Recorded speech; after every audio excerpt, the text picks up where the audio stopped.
Iran और USA के बीच की वॉर को लंबे टाइम से आप लोग सभी तो देख ही रहे होंगे, लेकिन आज मैं आपको बताऊंगा कि आखिर कैसे इस वॉर की वजह से यूएसए का नुकसान, ईरान का नुकसान और चाइना और रशिया का फ़ायदा हो रहा है। क्योंकि इस वॉर में भले ही लंबा टाइम जरूर गुजर रहा है, लेकिन अब लंबे टाइम में यूएसए का नुकसान और चाइना का फ़ायदा होने लग रहा है, और यही बात मैं आज के इस वीडियो में बताऊँगा। तो उससे पहले मेरे चैनल को सब्सक्राइब कर दे। तो चलिए वीडियो को शुरू करते हैं। तो सबसे पहले चीज़ कि जब यूएसए ने ईरान के ऊपर हमला किया तो फिर कहा कि कुछ ही टाइम में हम इस वॉर को जीत जाएंगे, और उसके बाद फिर उसने टॉप लीडर्स को मार दिया। और जब ग्राउंड पे रियल फाइट स्टार्ट हुई तब फिर ईरान ने अपने ड्रोन्स का इस्तेमाल किया और यूएसए के फाइटर जेट्स के ऊपर हमला करना चालू किया। यूएसए के सबसे पहले जो हाई फाइटर जेट्स थे F-16 टाइप के, उनको सबसे पहले निशाना बनाया। उसके बाद फिर यूएसए के रेडार्स को मारा।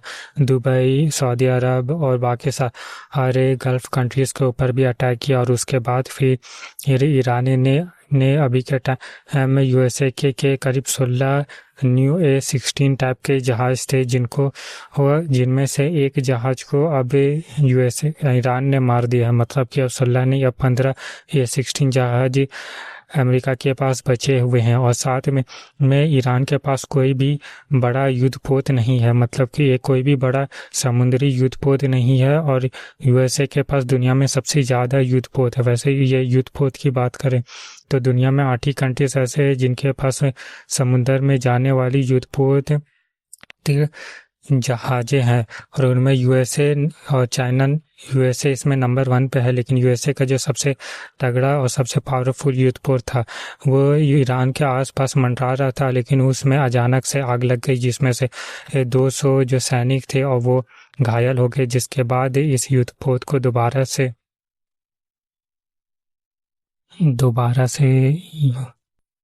चाइना के भी कुछ इसी तरीके का हाल चल रहा है। और इंडिया का इस वॉर में काफ़ी ज़्यादा नुकसान हो रहा है, क्योंकि इंडिया में जो हार्मोन था, स्ट्रेट ऑफ हार्मोन, वो बंद होने की वजह से एलपीजी गैस और पेट्रोल का प्राइसेस का जो हाइक देखने को मिला था, उसके वजह से इंडिया में काफ़ी ज़्यादा नुकसान हुआ था। हालांकि अभी के टाइम में किसी तरह से क्रूड ऑयल इंडिया में लाने की कोशिश की जा रही है, और धीरे धीरे करके इंडिया में भी सिचुएशन अब स्टेबल होते जा रही है। मतलब इंडिया में जो इस वॉर का इम्पैक्ट था वो स्टार्टिंग में तो बहुत ही ज़्यादा था, लेकिन अब धीरे धीरे करके इंडिया में भी इस वॉर का इम्पैक्ट धीरे धीरे करके लाइट होते जा रहा है। लेकिन ये जो वॉर है वो अभी भी कंटिन्यू चलते जा रही है। ईरान में नया सुप्रीम लीडर भी आ चुका है, और यूएसए की भी जो स्थिति है वो भी अब थोड़ी बहुत डामाडोल होते जा रही है। लेकिन इसका मतलब ये नहीं कि ईरान इस वॉर को जीत जाएगा, बल्कि ईरान बस विक्ट्री डिनाई करने की कोशिश करते जा रहा है। और ये जो विक्ट्री डिनाई करने का काम है वो ईरान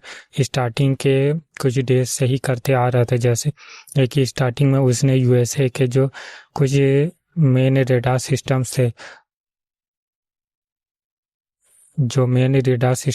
उनके ऊपर अटैक किया था और उन्हें डिस्ट्रॉय किया था। और उसके बाद फिर अपने ड्रोन अटैक्स के जरिए से भी यूएसए के कई सारे फाइटर जेट्स को मारा था। और उसके बाद फिर यूएसए ने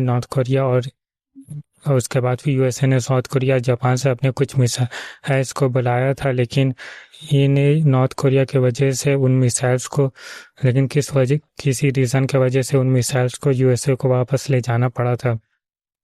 लेकिन इसी तरह से ये जो वॉर है वो कंटिन्यू चलते चलते 1 महीने से ज़्यादा तो गुजर गया, लेकिन अभी तक इस वॉर का कोई एंड नहीं हुआ है। और डोनाल्ड ट्रंप अभी के टाइम में फिर से कह रहा था कि वो इस वॉर को जीत चुका है, लेकिन तभी फिर से ईरान ने अपने कुछ ड्रोन्स को यूएसए के ऊपर मार करके उसे बता दिया कि अभी वो इस वॉर को जीता नहीं है।